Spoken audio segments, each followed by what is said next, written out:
Hello, welcome to this Google Product Manager mock interview. In this video, we are taking on a product design question. And with me to play the role of the candidate is a former Google Product Manager, it's Mark. How are you doing, Mark? Good, thank you, Tom. Hi, everyone, my name is Mark. And like Tom mentioned, I was a Google Product Manager for many years. Today, we're doing a design question, which I am super excited about because these are the toughest and most fun questions you get to answer in a Google interview process. So with that, Tom, let's get started. Yeah, this one's a fun one. I think you're going to enjoy this one. Okay, so the question I want to ask you is, how would you design an app for an amusement park? An app for an amusement park. Okay, so you want me to design an app for an amusement park. Okay. Couple clarifying questions.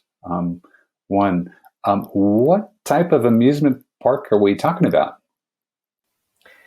So let's say it's in Dubai and they want it to be even better than Disney World. So it's as over the top as you can get. It's huge. Wow. Okay. So big amusement park in Dubai. They want to go over the top. They want to make something amazing, right?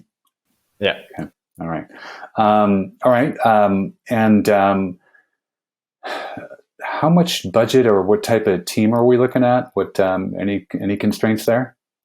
No constraints. You've got as many petrodollars as they can throw at you. You've got a huge team, and they're just saying, whatever you want, let's do it. Go, go, go. All right, got it. So it actually sounds very much like a Google problem, which is let's make something big, let's make something interesting, and let's build the best amusement park on the planet app. Design questions are always broad and ambiguous, so you need to reduce the scope of the question. You can also ask questions that try and get a bit more information out of the interviewer, rather than starting on a completely blank canvas. Okay, so with that being said, give me a couple of minutes here. Let me or give me a moment here. Let me make some notes on my sheet, and let me talk to you about how we might approach designing this app. Okay.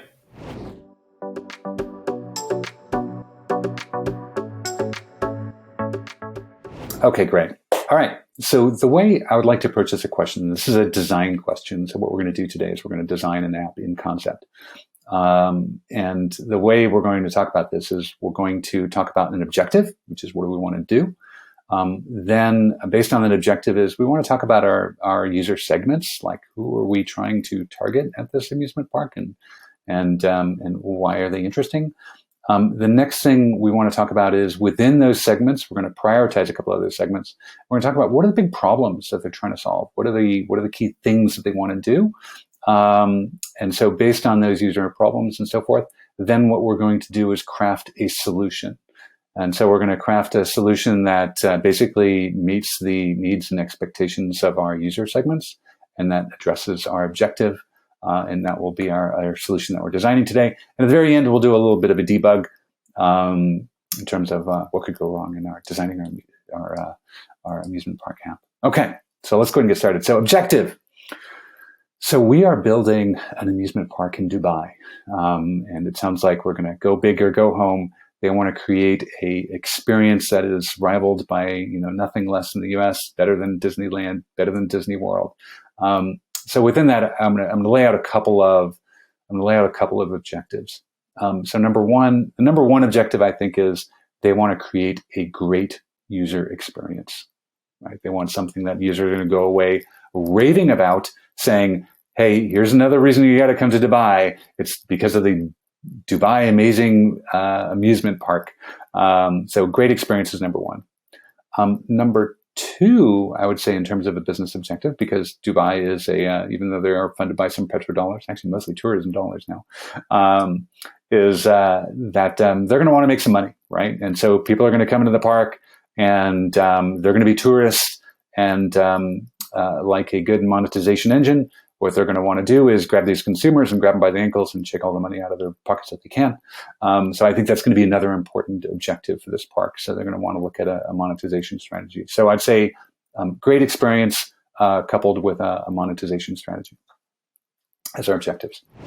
In a Google interview, design questions are usually, though not always, related to Google. This wasn't the case for here, although Mark turned it into something a bit similar. Mark gave a good set of business objectives on which to build his answer. He could have gone further by articulating his product mission. Okay. Now let's take a look at segments. Now by segments, I want to take a look at the individual users who are going to come here, and what we're going to do is we're going to prioritize them.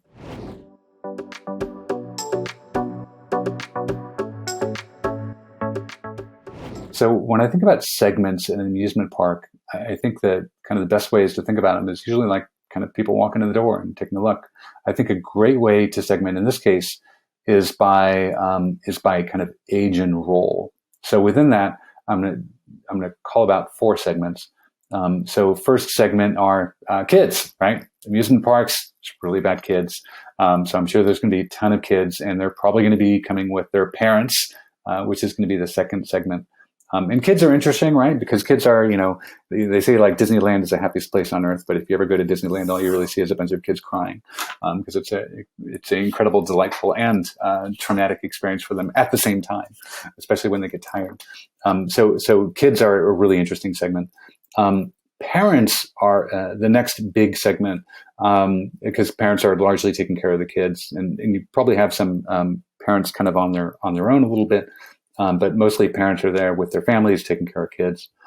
The next segment you're going to have is actually teenagers, at least at Disneyland and Disney World. And I imagine Dubai is the same. I know I used to have an old startup, and we had lots of customers in Dubai. There's a lot of very affluent teenagers in Dubai, and they're going to be going to this amusement park. They're going to be spending time with their friends. So they're not kids. They're not parents, but they're there having fun, and they're having a great time. And it's going to be a big social outlet.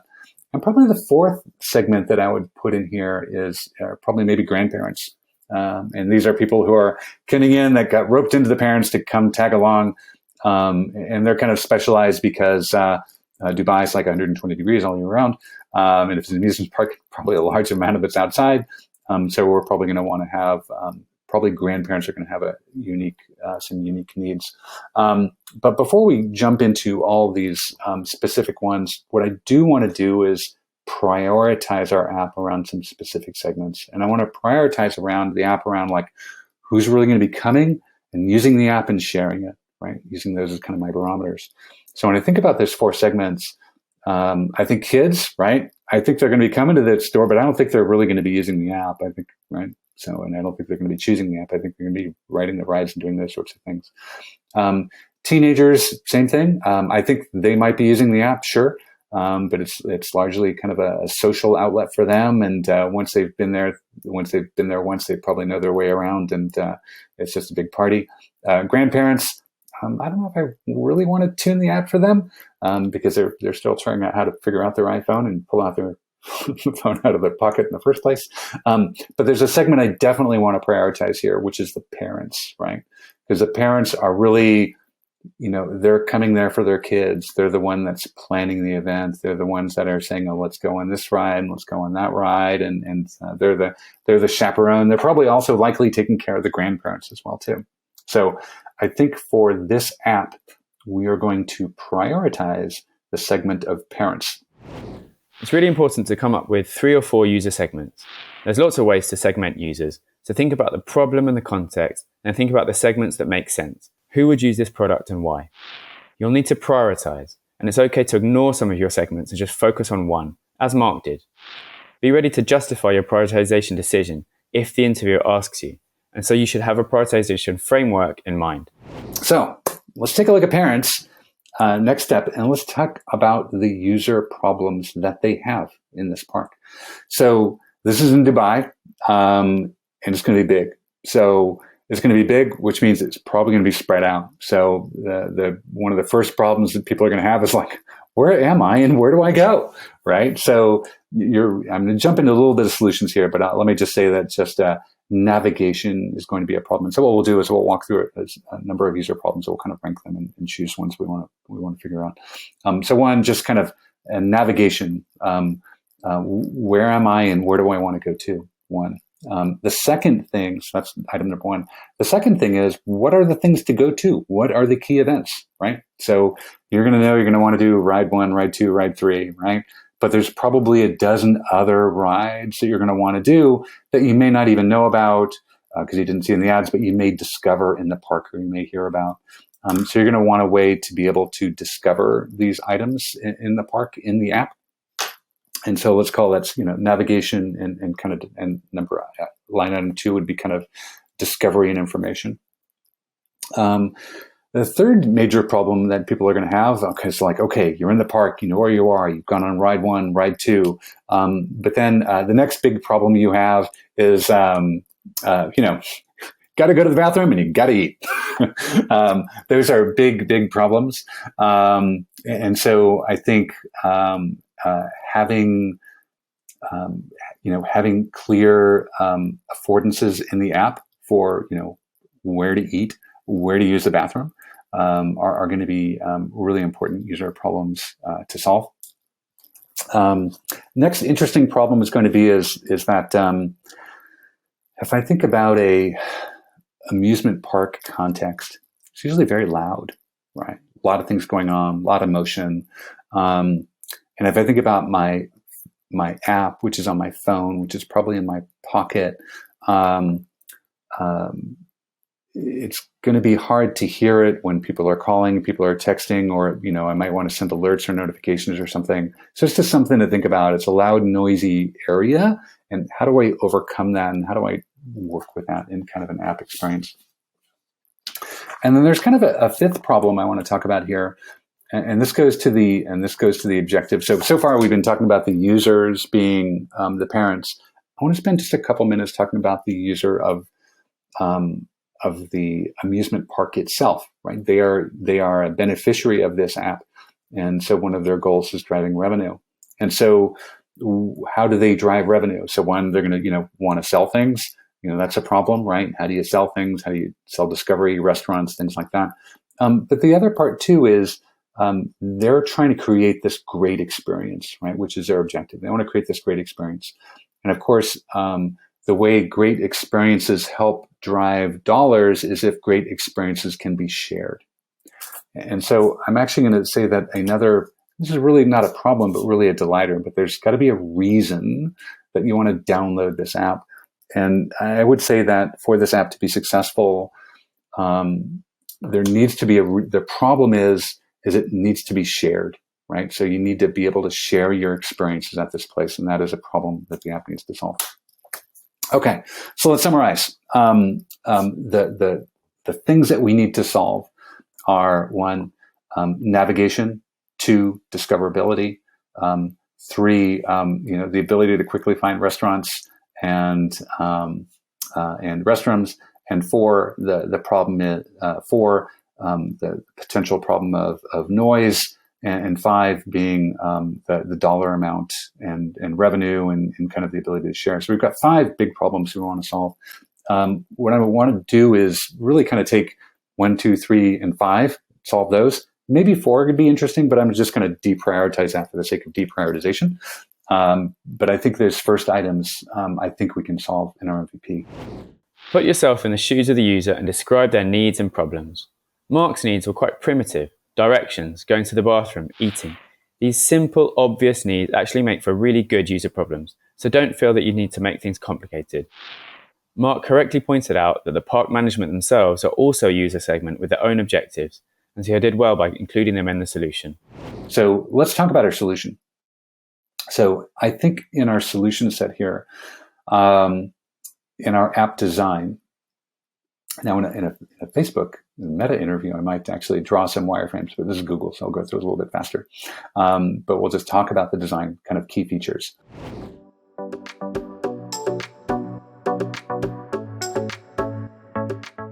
So the solution set here that we're going to solve the problem. So first is it's going to be very map driven, right? So we're going to use maps that people have on their phone.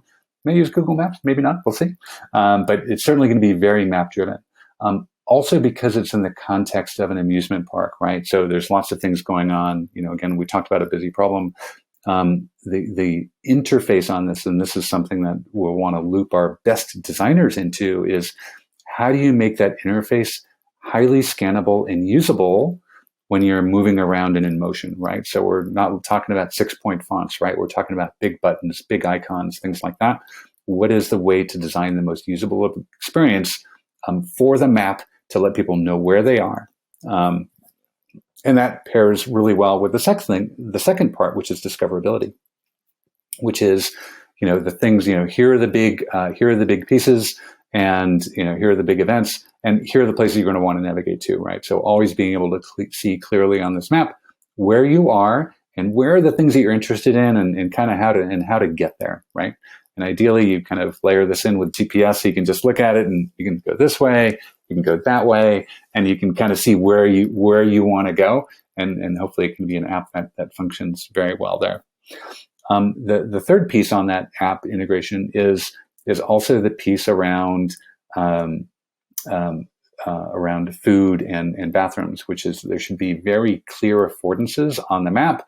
Like, look, I'm hungry, I gotta go, right? You click on that, and it's going to, tap on that, I should say. You tap on that, and it's going to show you immediately, like, how fast is the nearest restaurant near you, right?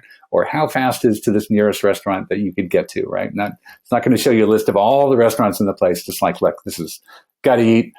Here we go. And then the last part of this app that I think is really interesting is the element around monetization. So I think, having navigation to restaurants is good. I think having navigation and kind of links to, various attractions, things that might cost premium dollars would be good, or merchandise, which would be good, or, hey, you just went down this roller coaster and here's your picture. And by the way, you spend $5 and you've got the picture right on your phone. So I think kind of like integrating those experiences with the monetization is really important. But I think the really important part of this app is something I call a hero experience. And so for a hero experience, the reason why I'm thinking about this is that, if you think about navigation and directions and so forth, those are nice, right? Those are all very, very good, normal things you'd expect in a great app. But a hero experience is something that I would push the team to build for this app. And maybe it's an AR experience, right? Maybe they have a Star Wars riff as part of, and I'm not sure what their main attraction is going to be, right? So maybe it's funny, I'm going to draw a little bit of inspiration from Apple. If you go to Apple's main campus here in Cupertino, California, they have this, pre-pandemic, they have this thing where you take these iPads and you can kind of move over the environment and see the campus and where you are and kind of features of the campus. It's pretty cool. But the point being is that I think there could be a really interesting hero experience for this app with whatever it is in an AR type world where people can take pictures of themselves, imagine themselves, here's me standing next to, C-3PO and R2-D2 and things like that, and then be able to share it, right? So this is the part of the app. This is that hero experience that everyone goes to. This is a reason to get the app. So you've got to have a good reason to get the app, but it's also a reason that also drives shareability, which helps drive awareness of the app. So people are sharing with their friends and like, heck, next year we're not going to France, honey. We're going to Dubai because we've got this cool new thing, and there's this neat new AR VR experience and the amusement park that is just the bomb. All right, so there we have it. I think we've designed an app which good mapping, good navigation, easy to find restaurants and theaters. It's got a really cool hero experience. Of course, it's all mobile. You can share. It's got monetization elements, so it's easy to take pictures and stuff as you're going down rides. And that really kind of solves our main user problems of our segments, mostly the parents, but also, helps the kids. Happy kids make happy parents, right? Teenagers could probably use it, certainly for the hero experience. Grandparents are just happy to be there. And most importantly, though, it solves our objective, right? What do we want to do? We wanted to create a great experience, and we wanted to create an app experience that also helped drive monetization. Your solution should respond to the pain points you listed in the previous step of the framework. Mark listed some sensible solutions and also talked about the hero experience. Google really values user experience, and this term hero experience is used a lot there. So if you can weave it into a Google interview, do so. Mark's hero experience coupled nicely with a business objective. And there we have it. Okay, so let's debug this a little bit. In terms of we're building an app, what didn't we talk about?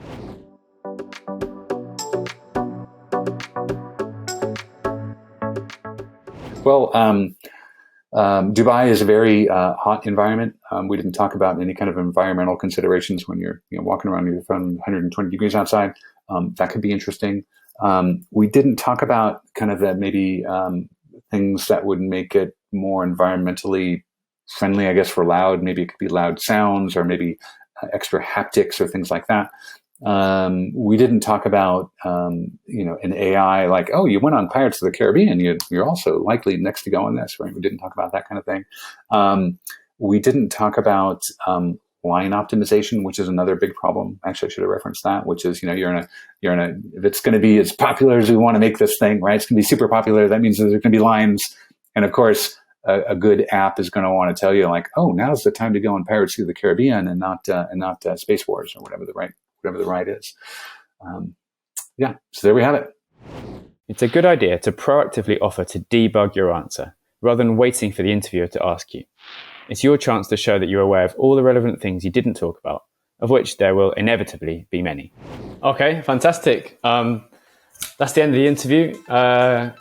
Well done, you got the job. You're moving to Dubai and they're going to pay you billions of pounds.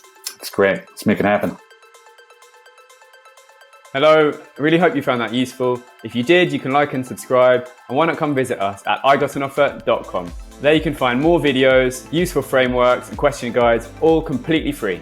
And you can also book expert feedback one-to-one with our coaches from Google, Meta, Amazon, etc. Thank you and good luck with your interview.